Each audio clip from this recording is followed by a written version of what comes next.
আচ্ছা, সাম্প্রতিক সময়ে আমরা দেখতে পাচ্ছি মধ্যপ্রাচ্যে একটা অস্থিরতা চলছে। তো সেক্ষেত্রে নতুন দেশ খোঁজা যায় কিনা পোশাক খাতের জন্য? আমরা তো আসলে অনেক সময় বলি যে নতুন জায়গায় যেতে হবে, আমরা মানে ইউরোপের মার্কেট, আমেরিকার মার্কেটের বাইরেও অন্য মার্কেট আমাদেরকে ধরতে হবে, এই কথা তো আমরা বলি। তো আমি একটু জানতে চাচ্ছি যে অন্য জায়গার থেকে আমাদের এখানে আসলে এফডিআই আসতে পারে কিনা। এক্ষেত্রে সাম্প্রতিক সময়ে বিডা ওয়ান স্টপ সার্ভিসের সাথে যুক্ত হয়েছে বেশ কয়েকটা ব্যাংক। তাতে আসলে কোনো লাভ হচ্ছে কিনা?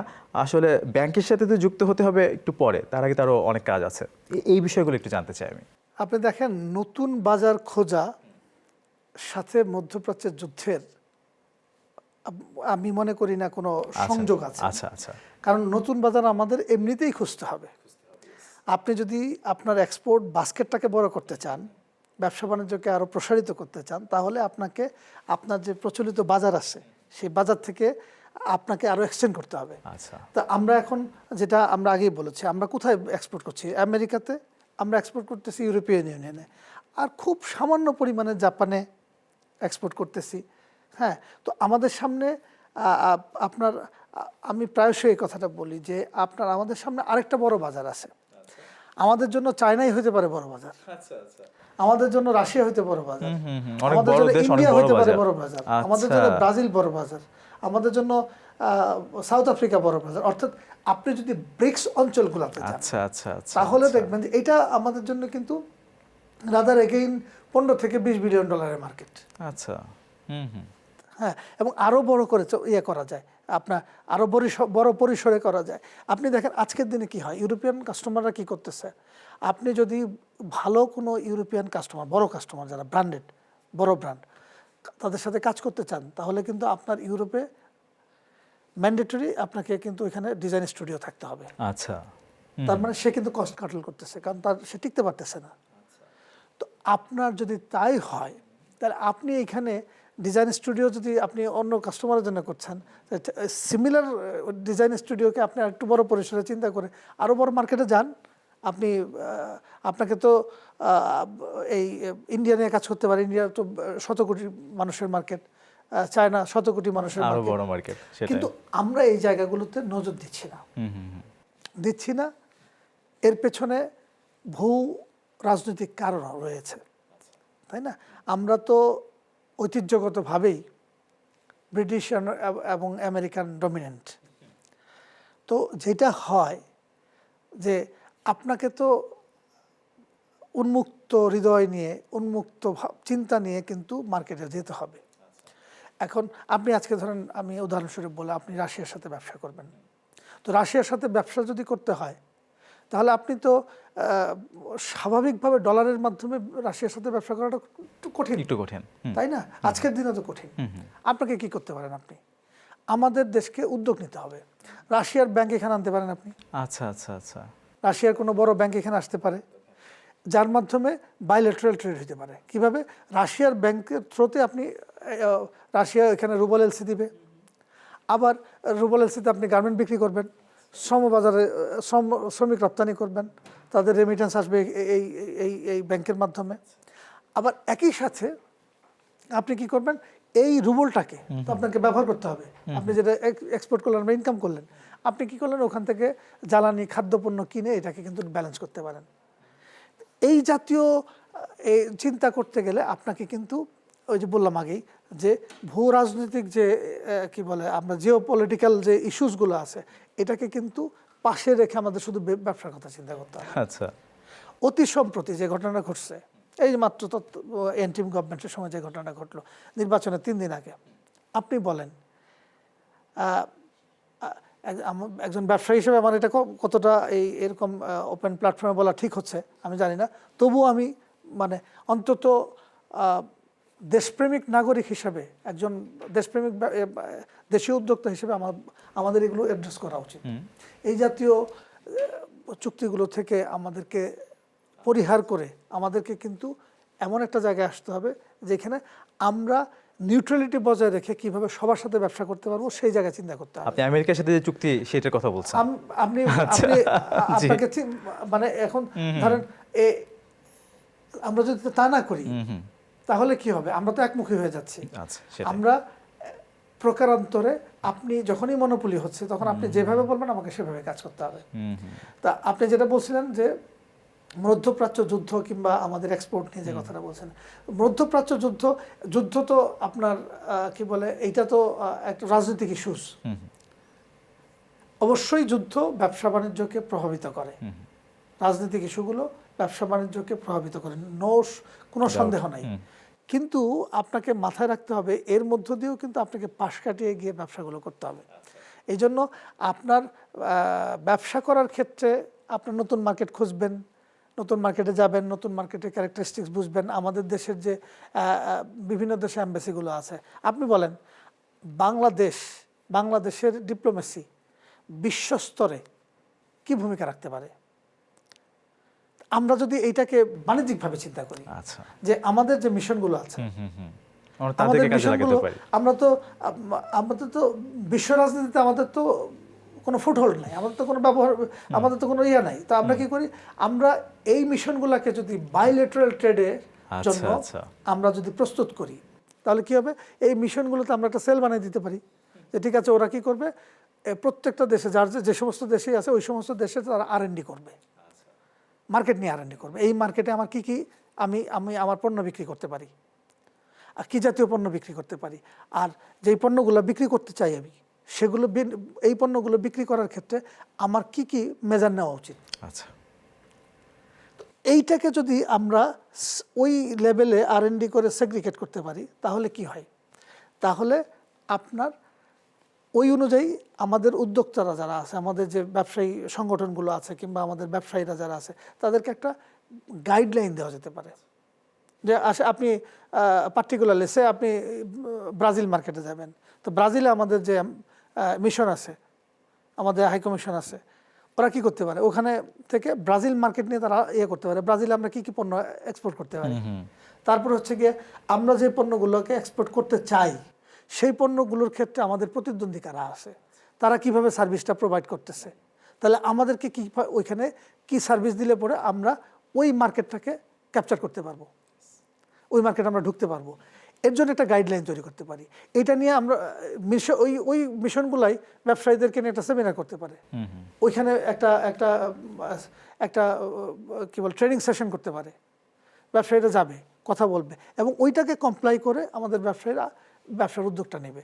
এই জায়গাগুলোকে যদি আমরা সম্প্রসারণ করতে চাই, এখন আমাদের মিশনগুলো ব্যবহৃত হয়, আমাদের মিশনগুলো থাকে, আমাদের মিশনগুলো তো ব্যবহৃত হলো গিয়া কি বলে উচ্চপদস্থ কর্মকর্তারা যাবে, তাদের প্রোটোকল নিয়ে ব্যস্ত।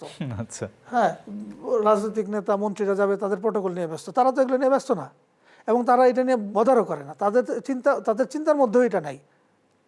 কারণ তারা চিন্তা করে যে তাদের প্রমোশন দরকার, তাদের ভালো পোস্টিং দরকার, সুতরাং তারা মানে মেধাভিত্তিক যে কাজ করবে, বিজনেস এক্সপানশনের যে কাজ করবে, সেগুলোর চাইতে বরং ওই জায়গায় তাদের মনোযোগটা বেশি।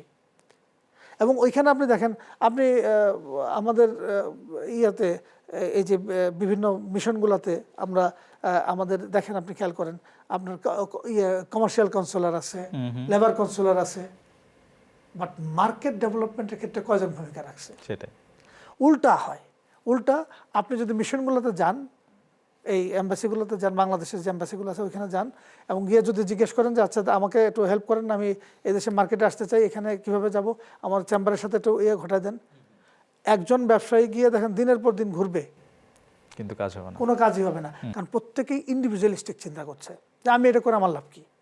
আরে ভাই, আপনি যদি এক্সপানশন করতে চান, দেশকে যদি আপনি দেশের ব্যবসা বাণিজ্যের পরিধি যদি বাড়াতে চান, তাহলে আপনাকে তো আউট অফ বক্স চিন্তা করতে হবে, আপনাকে তো সত্যিকার অর্থেই ব্যবসা বান্ধব হইতে হবে। কারণ আমি ধরেন আজকে এই ইরান যুদ্ধে, ইউক্রেন যুদ্ধে আমার ভূমিকা কি, বাংলাদেশের ভূমিকা কি, আমরা কি ভূমিকা রাখতে পারবো, কিংবা ধরেন ইন্টারন্যাশনাল কোনো ক্রাইসিসে বাংলাদেশ কি ভূমিকা রাখতে পারবে। যেহেতু আমার ডিপ্লোমেসিতে ওইটা না, আমার ডিপ্লোমেসিটাকে আমি ব্যবসা বাণিজ্য কেন্দ্রিক করি, একদম আমি ওইটাকে ডেভেলপ করি, তাহলে আমি যখন ফিনান্সিয়ালি ডেভেলপ করব, দেশ হিসাবে আমি যখন আপনার সম্মানের জায়গায় যাব, তখন না গিয়ে আপনার বিশ্ব রাজনৈতিক পরিমণ্ডলে আমার ভূমিকা রাখার সুযোগ থাকবে। আচ্ছা, তা আমাদেরকে আসলে এই জায়গাগুলো অ্যাড্রেস করতে হবে। এইটাই হচ্ছে গিয়ে এই যে জায়গাটা, এটাই হচ্ছে গিয়ে আপনার পলিটিক্যাল সিদ্ধান্ত। এখানেই রাজনৈতিকভাবে সিদ্ধান্ত নিতে হবে এবং এইভাবেই রাজনীতি এই জায়গাগুলোতেই রাজনৈতিক সরকার দৃঢ় ভূমিকা নিয়ে যদি কাজ করে তাহলে আপনার কোনো কিছুই বাংলাদেশের এই ব্যবসা বাণিজ্যের ইয়েকে এক্সপানশন, যেটা আপনার বিকল্প মার্কেট কিংবা এক্সপোর্ট বাস্কেট বলেন, আপনার লেবার মার্কেট বলেন, কিংবা অন্যান্য সব ব্যবসা বাণিজ্য সম্প্রসারণের ক্ষেত্রে আপনার আপনার সহায়ক ভূমিকা নেবে এবং খুব দ্রুততার সাথে আগায় যাবে। এটার জন্য আমাদের আমলাতান্ত্রিক কমিটমেন্ট যেমন দরকার, ঠিক একইভাবে পলিটিক্যাল সিদ্ধান্তও খুব গুরুত্বপূর্ণ। এইভাবে এফডিআই আসতে পারে, তাই না? আর আপনি এফডিআর কথা মানে ওয়ান স্টপ সার্ভিসের সাথে যে যুক্ত হলো ব্যাংকগুলো, কি লাভ হলো? আপনি এফডিআর কথা যেটা বলছেন, আমি আপনাকে একটা কথা বলি। দেখেন, আপনার এফডিআই বাংলাদেশে আসবে, কেন আসবে? আচ্ছা, আপনাকে প্রথম চিন্তা করতে, আপনার একজন উদ্যোক্তা এখানে টাকা নিয়ে ব্যবসা করতে আসবে, কেন আসবে? তাকে আপনি কি কমফোর্ট দিবেন, তাই না? লেটস সে সে একজন চাইনিজ গার্মেন্টস ব্যবসায়ী বাংলাদেশে এসে একটা ফ্যাক্টরি করবে।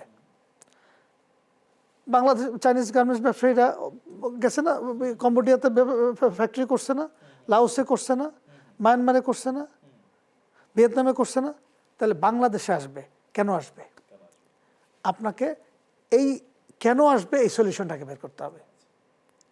আপনি এইখানে ইনভেস্টমেন্ট নিয়ে আসলে পরে প্রথমেই আপনাকে এই যে বিভিন্ন প্রকারের লাইসেন্স, এই যে লাইসেন্সগুলো করতেই তো 1 বছর 2 বছর চলে যায়। তারপরে ল্যান্ড ক্লিয়ারেন্স, এইটার সময় চলে যায়।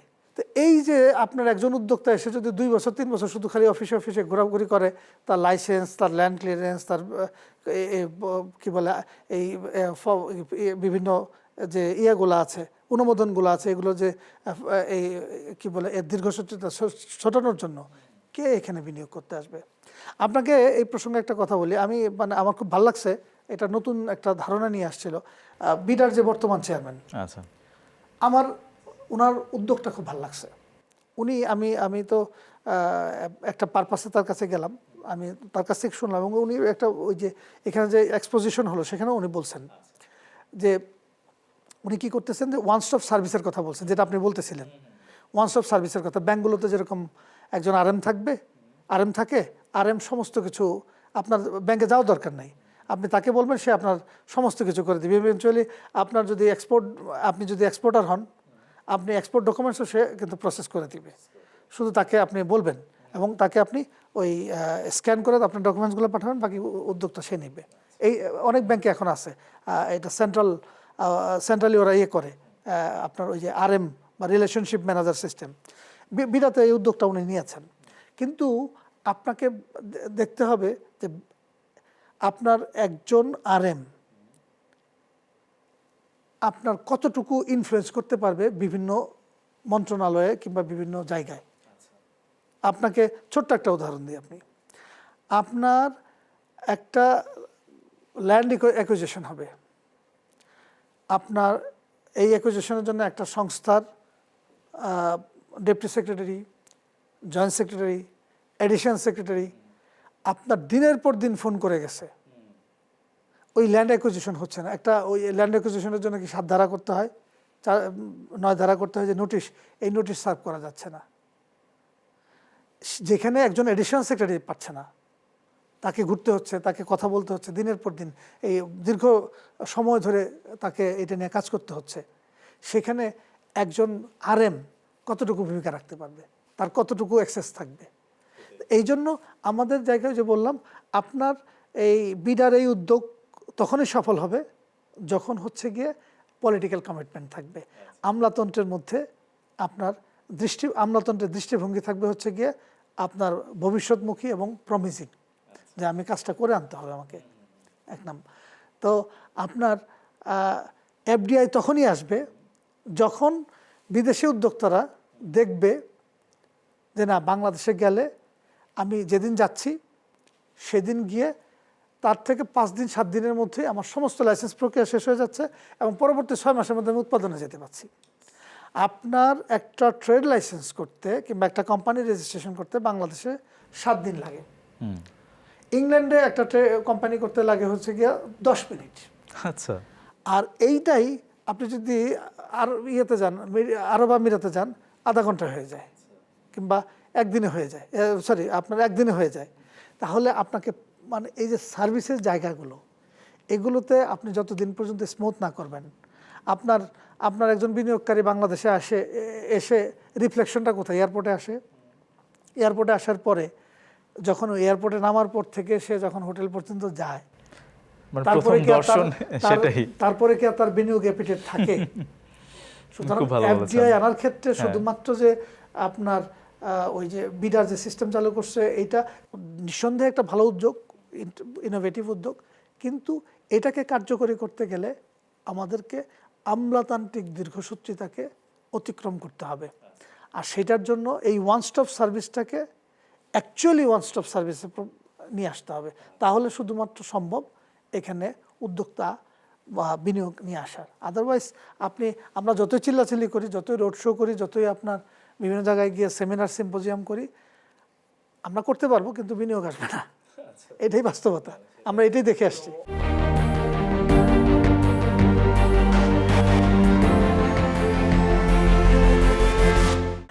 আমরা জানি যে আপনি রাশিয়ার সাথে এক্সপোর্ট ইম্পোর্ট ব্যবসা করছেন। তো রাশিয়া তো আসলে সুইফটেরও বাইরে অনেক ধরনের আসলে নিষেধাজ্ঞার মধ্যেও আছে। তো কিভাবে আসলে হচ্ছে ব্যবসা বাণিজ্য রাশিয়ার সাথে একটু জানতে চাইবো। আর সেখানে তো কর্মক্ষম জনশক্তি মনে কিছুটা কমেছে, অনেক কারণে কমেছে। তো জনশক্তি রপ্তানির ক্ষেত্রে আসলে কি করছেন, কাজ করছেন কিনা? প্রথমত হচ্ছে যে রাশিয়া সুইফটের বাইরে পুরোপুরি মানে ইনফরমেশনটা পুরোপুরি সঠিক না। কিছু ব্যাংক যাদেরকে সুইফটের বাইরে নিয়ে আসা হয়েছে, যাদেরকে আপনার স্যাংশনে আওতাভুক্ত করা হয়েছে। আচ্ছা আচ্ছা। এবং এই ব্যাংকগুলোর প্রত্যেকটা ব্যাংকই হচ্ছে কি স্ট্র্যাটেজিক ব্যাংক। কোনোটা গাজপ্রমের সাথে জড়িত, কোনোটা সশস্ত্র বাহিনীর সাথে জড়িত, কোনোটা রসাটেমের সাথে জড়িত। এরকম যে সমস্ত কোম্পানি ব্যাংকগুলো আপনার স্ট্র্যাটেজিক ব্যাংক, এগুলোর উপরে স্যাংশন আছে, এবং এই স্যাংশনের কারণে আপনার তারা সুইফট থেকে বাইরেও আছে। এই জন্য আমি বলছিলাম কিছুক্ষণ আগে যে আপনাকে চিন্তা করতে হবে যে হ্যাঁ, আমি রাশিয়াতে ব্যবসা করব। আমি যদি রাশিয়াতে ব্যবসা করতে চাই, তাহলে তো স্যাংশন আমার জন্য কোনো বড় বিষয় না। চায়না ব্যবসা করছে না, স্যাংশনের মধ্যে কিভাবে করছে? আপনি চায়নাতে বিটিবি ব্যাংক, তাদের নিজস্ব শাখা আছে, তাদের ব্রাঞ্চ ওপেন করছে। আপনার কি বলে আরেকটা ব্যাংক আছে ওদের, কাইন্ড অফ গভর্নমেন্ট ব্যাংক, হ্যাঁ, ওদের এক শাখা আছে, আমি নামটা ভুলে গেছি। তারপরে আপনার ওদের একটা ব্যাংক আছে, খুব বড় ব্যাংক, আলফা ব্যাংক বলে, ওদেরও ব্রাঞ্চ আছে। তাহলে কি হচ্ছে, ওই যে বাইলেটারাল ট্রেডটা হচ্ছে, এটা কিন্তু ওদের ওই রাশিয়ান ব্যাংকের মাধ্যমেই হচ্ছে। রাশিয়ান ব্যাংক ওখানে তাদের ব্রাঞ্চ ওপেন করছে। আপনার যারা রাশিয়ার সাথে কাজ করতে চায় তারা ওই ব্যাংকের মাধ্যমে করছে। আচ্ছা, সেম কাজটা আমাদের এখানে হতে পারে, আমরা করতে পারি এটা। এবং ইন্ডিয়াও এটা করছে। ইন্ডিয়াও কিন্তু একই পদ্ধতিতে রাশিয়ার সাথে ব্যবসা করতেছে। আচ্ছা, ব্রাজিল করছে। তাহলে আমরা কেন করতে পারছি না? আমরাও তো এই উদ্যোগ নিতে পারি, তাই না? আমরা কি একবার হচ্ছে রাশিয়ান গভর্নমেন্টের কাছে গেছি, কোনো রাশিয়ান কোনো ব্যাংকের কাছে গেছি যে আসেন আপনারা এখানে আসেন, এখানে ব্যাংক ইয়ে করেন।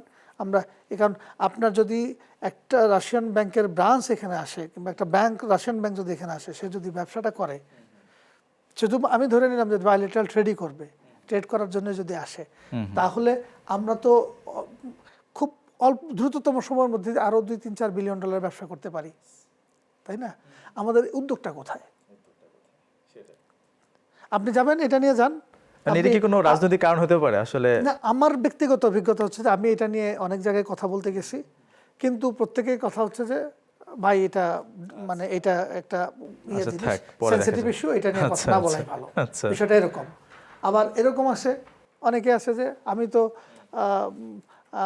অনেক ব্যাংকের কাছে গেছি যে আপনারা একটা আলাদা উইন্ডো তৈরি করেন। হ্যাঁ, তারা বলছে ভাই আমি তো $5 বিলিয়ন ব্যবসা করি ডলারের মাধ্যমে, আমি এই রিস্ক নিতে পারবো না। আবার আপনার গভর্নমেন্টের কাছে, আপনি বাংলাদেশ ব্যাংকেও আমরা এটা নিয়ে অনেকবার আমি নিজেও গেছি, এবং অনেক সামষ্টিকভাবে বিভিন্ন যে বাণিজ্য সংগঠনগুলো আছে তারাও গেছে। কিন্তু এইটার জন্য তো দরকার হচ্ছে কি আপনাকে রাজনৈতিক সিদ্ধান্ত নিতে হবে যে হ্যাঁ, আমি ব্যবসাটা করতে চাই। কেউ তো এসে ব্যবসা দিয়ে যাবে না আপনাকে। আপনার রাশিয়ান মার্কেটে বাংলাদেশ স্যাংশনের কারণে যায় না, কিন্তু তারা কি কাপড় ছাড়া আছে? সেটাই তো। তারা তো কাপড় ছাড়া নেই, তারা তো বিভিন্ন দেশ থেকে নিচ্ছে, তারা ভিয়েতনাম থেকে নিচ্ছে, তারা ইন্ডিয়া থেকে নিচ্ছে, তারা চায়না থেকে নিচ্ছে। তাহলে ভিয়েতনাম যদি পারে, চায়না যদি পারে, ইন্ডিয়া যদি পারে, আমরা কেন পারছি না? মানে আমাদের সবার সাথে ভালো সম্পর্ক রেখে ব্যবসা করতে হবে আমাদের ব্যবসা নিজেদের করতে স্বার্থে। হবে, আমাদের ব্যবসা করতে হবে। আমরা আমাদের পলিটিক্সে ঢোকার দরকার নেই, একদম সেটাই। আমরা ব্যবসাটা করতে চাই। তো যেটি বলছিলাম যে রাশিয়ায় তরুণ জনশক্তি কিছুটা কমেছে অনেক কারণে, তো সেখানে জনশক্তি রপ্তানির ক্ষেত্রে আসলে কতটা আমাদের এগিয়ে আসা উচিত, কি অবস্থা?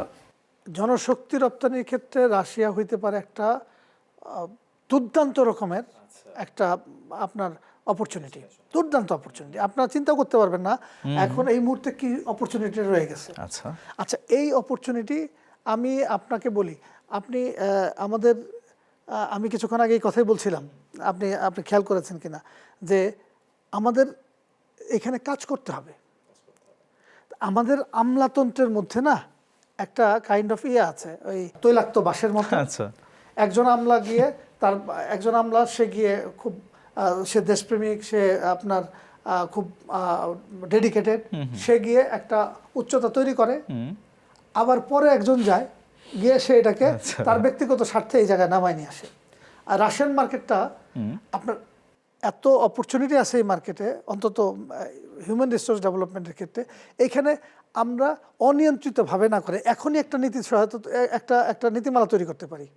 নীতিমালা তৈরি করে এখনই আমরা এই কাজটা করতে পারি। কীভাবে করতে পারি? ঠিক আছে, আমরা রাশিয়ান মার্কেটে কী ধরনের শ্রমিক আমাদের দরকার হয়, এইটাকে আপনার অ্যানালাইসিস করে এইটার জন্য আপনার এই ট্রেনিং সেন্টার তৈরি করে, কিংবা ট্রেনিং সেন্টার যেগুলো এক্সিস্টিং আছে তাদেরকেই এর আওতায় নিয়ে এসে একটা উইংয়ের মাধ্যমে যদি আমরা করতে পারি, তাহলে এই মালয়েশিয়া, সৌদি আরব, মিডল ইস্ট কিংবা অন্যান্য জায়গার চাইতেও কিন্তু একটা ভালো বাজার হইতে পারে।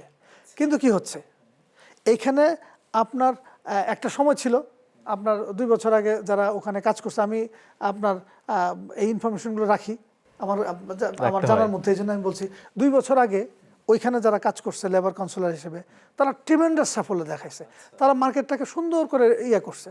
কিন্তু এখন কি হয়েছে, এখন যখন মার্কেট গ্রোন আপ শুরু হয়েছে, তখন ওইখানেই এসে দেখা যাচ্ছে যে আপনার এক শ্রেণীর কর্মকর্তা তৈরি হয়ে গেছে, তারা ব্যক্তিগত স্বার্থ খোঁজা শুরু করছে। তারা কি করতেছে এখন, তারা গিয়ে নিজেরা ব্যবসা তো ইয়ে করে না, কি বলে, ব্যবসা এক্সপান্ড করা কিংবা এটাকে আরো ওপেন করে দেওয়ার পরিবর্তে যেটা করতেছে, বাধা তৈরি করতেছে। আমি একদম খোলামেলাই বলি, আপনি হয়তো একটা অপরচুনিটি তৈরি করে নিয়ে গেছেন, আপনি কোনো একটা কোম্পানিকে নিয়ে আসছেন, তারা কি করতেছে, ওইটাকে অ্যাটাস্টেশন দেওয়া বন্ধ করে রেখে আপনাকে ঘোরাচ্ছে। 7 দিন পরে দেখা যাচ্ছে যে ওই ভদ্রলোকই যে ওখানে কাজ করতেছে, সে আবার ঘুরে গিয়ে ওনার কাছে যাচ্ছে যে আপনি ওনাদের এইসব ফ্যাসিলিটি দিচ্ছেন, এইভাবে দিচ্ছেন কেন, আপনি বরং আমাদেরকে দেন, আমরা পয়সাও দিব আপনার উল্টাকে। তার মানে কোথায়, তার মানে আপনি তো একটা জায়গায় কাজ করছেন, সরকারের একটা জায়গায় কাজ করছেন, আপনি না মার্কেট ডেভেলপ করবেন, আপনি বরং ওইখানে যারা স্থানীয় ব্যবসায়ীরা আছে, যারা এই ব্যবসার সাথে জড়িত, তাদেরকে সাথে একত্রিত হয়ে সবাই মিলে তাদের সহায়তা করেন, আপনি মার্কেটটাকে আরও এক্সপ্যান্ড করবেন। তা না করে যে জিনিসটা হচ্ছে যে আপনি বাধা তৈরি করছেন। তো এই যে দেখেন এত বড় একটা অপরচুনিটি, আমি একদম নিশ্চিত করে বলতে পারি, আগামীর জন্য, আগামী 10 বছরের জন্য রাশিয়া হইতে পারে আমাদের সময়ের একটা বড় গন্তব্য। কিন্তু এখন থেকেই গভর্নমেন্টকে এখানে ফোকাস করতে হবে। একদমই শেষ পর্যায়ে একটু ছোট করে জানতে চাই যে আন্তর্জাতিক ব্যবসা হিসেবে আমরা আপনাকে বলছি, জানছি, একটু জানতে চাইবো যে এই জার্নিতে একটা ব্যবসায়িক শিক্ষা অথবা চ্যালেঞ্জ সবচেয়ে বড় এরকম কি ছিল আপনার লাইফে, ছোট করে একটু জানতে চাই। আমরা আমাদের ব্যবসা প্রতিষ্ঠান আমাদের জন্য ফার্স্ট জেনারেশন ব্যবসা। আমরা শুরু করেছি আমাদের ইয়ে থেকে। আমার বাবা ব্যবসায়ী ছিলেন না, উনি পেশাগতভাবে ডাক্তার ছিলেন। আচ্ছা, তো আমার পরিবারের ম্যাক্সিমামই যারা, কেউ ডাক্তার, কেউ শিক্ষকতা পেশার সাথে জড়িত, কেউ অ্যাডভোকেসির সাথে জড়িত। কিন্তু আমরা 2 ভাই মাত্র ব্যবসাটা শুরু করেছি। তো এই ব্যবসা শুরু করতে গিয়ে আমার বড় এক ভাই আছেন, তাকে বেসিক্যালি তার অনুপ্রেরণাতেই আমরা এখানে ব্যবসাটা শুরু করেছি। তো প্রথম জেনারেশন ব্যবসায়ী আমাদেরকে অনেক চড়াই উতরাই পার হইতে হয়েছে এবং অনেক ধরনের চ্যালেঞ্জের মুখোমুখি হচ্ছে, এখনও হচ্ছি। হ্যাঁ, প্রতিনিয়ত চ্যালেঞ্জকে মোকাবেলা করছি। এবং এই যে আমি আপনাকে যা বললাম, এগুলো কিন্তু আমার এই নিজের চলার জীবন থেকে পথে নেওয়া। শিক্ষা থেকেই কথাগুলো একদম। বললাম। ওই যে বলে যে জন্ম থেকে মৃত্যু পর্যন্ত আপনাকে শিখতে হবে, তা আমরা শিখছি। হ্যাঁ, চ্যালেঞ্জ আসতেছে, চ্যালেঞ্জ মোকাবেলা করছি, এভাবেই আসলে আস্তে আস্তে আগায় যাওয়ার চেষ্টা করতেছি। সেটাই আমরা প্রত্যাশা করবো যে রোজিন গ্রুপ অনেক বড় হবে। তো আজকে আমাদের এখানে শেষ করতে হচ্ছে। আপনাকে অনেক ধন্যবাদ আমাদেরকে সময় দেওয়ার জন্য। আপনাকে অসংখ্য ধন্যবাদ, সাথে সাথে আপনার টিভির দর্শকদেরও ধন্যবাদ।